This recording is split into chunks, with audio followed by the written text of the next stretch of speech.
Welcome to Anis designer. இந்த ஷார்ட்ஸில் நம்ம என்ன பார்க்க போகிறோம் அப்படின்னா, நம்ம இந்த நெட் ஸ்லீவ் வந்து அட்டாச் பண்ணும்போது உள்ளே வந்து நம்ம ஸ்டிச் பண்ண ஃபேப்ரிக் வந்து வெளியே தெரியும், கை சைடு. அது தெரியாமல் எப்படி ஸ்டிச் பண்ணுறது அப்படின்னு தான் இந்த ஷார்ட்ஸில் வந்து பார்க்க போகிறோம்.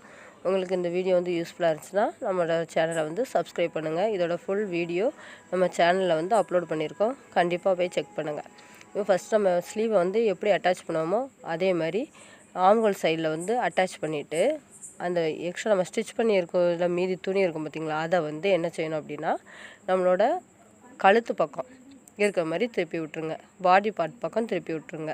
திருப்பி விட்டு மேல் தையல் போட்டு விட்டுட்டிங்க அப்படின்னா உங்களுக்கு வந்து அந்த நெட்டில் வந்து ஜாயின் பண்ணியிருக்கிறது வந்து தெரியாது. இந்த டிப்ஸ் உங்களுக்கு பிடிச்சிருக்குன்னு நினைக்கிறேன். கண்டிப்பாக நம்ம சேனலை வந்து சப்போர்ட் பண்ணுங்கள். இது வந்து ஃபுல் சோலி எப்படி ஸ்டிச் பண்ணணும் அப்படிங்கிறத நான் வந்து என்னோடய சேனலில் வந்து அப்லோட் பண்ணியிருக்கேன். கண்டிப்பாக போய் பாருங்கள். நன்றி.